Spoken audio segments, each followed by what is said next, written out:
अस्सलाम वालेकुम ल्यूज़, मैं हारिस अज़मी प्रोफेशनल एस्ट्रोलॉजर आपकी खिदमत में हाजिर हूँ। मेरे पास आपके लिए बहुत बड़ी अहम और समझने वाली खबरें। पहले प्लानिटरी सेटअप बयान करता हूँ। इस वक्त 5वें घर में आपके लिए जुपिटर अल्लाह ताला की तरफ से मुयस्सर है, काफ़ी पॉजिटिव है। 6th हाउस में सैटर्न है, मनफी है, मैं इसकी खबरें ज़रूर सुनाऊँगा। 7th हाउस में सन सूरज, ये भी मनफी है। 9th हाउस में इस वक्त मार्स है, ये अभी तक तो पॉजिटिव चल रहा है, लेकिन 16 को इसने भी बदलना है, 16 फरवरी को। लेकिन वो अगले हफ्ते की खबरें वहाँ बयान करेंगे। इस हफ्ते की सबसे बड़ी खबर, मरकरी रेट्रो होने जा रहा है 10 फरवरी को, और आपके यहाँ वो 8वें घर में काफ़ी मनफी है, और यहाँ पर आपको तकलीफ़ होगी ही होगी।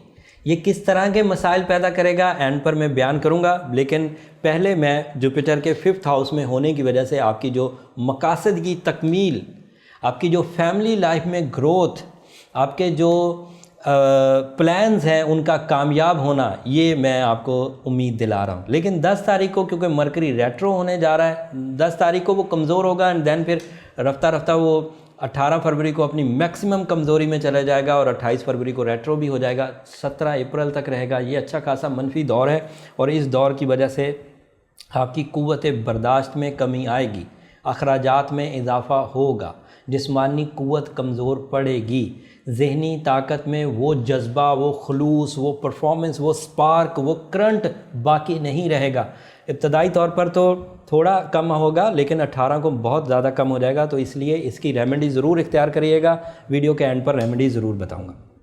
माली मुआहदे करते हुए, डॉक्यूमेंटेशन का कोई भी काम करते हुए, चाहे वो कैरियर ओरिएंटेड डॉक्यूमेंटेशन हो, मुआहदा करना हो, कोई अदरवाइज़ कानूनी गवाही देनी हो, इवन तालिब इल्मों को जो पेपर्स देने हैं, उस तक में ये मरकरी मनफी होगा और उनके जहन को ब्लैंक रखेगा। लोग आपसे फ़ायदा उठाने की कोशिश करेंगे आपके हालात को देखते हुए। इसलिए अपने आप को फोर्सफुली इन्वॉल्व रखें जहानत के कामों में, फोर्सफुली इन्वॉल्व रखें अपने आप को फोकस करने में, फोर्सफुली इन्वॉल्व रखें अपने आप को जज्बाती कैफियत में पॉजिटिव रखने में।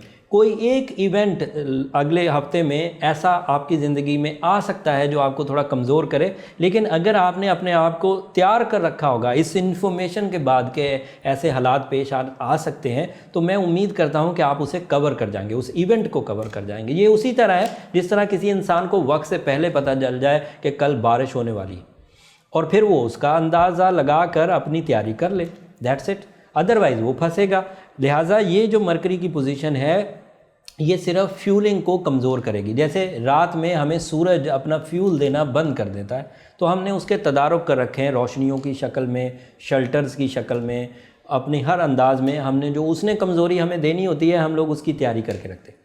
इसी तरह मरकरी, सूरज 12 घंटे की कमज़ोरी देता है, 12 घंटे बाद ऑन हो जाता है, और वो भी कमज़ोरी नहीं होती, वो भी हमारे लिए अच्छी ही होती है।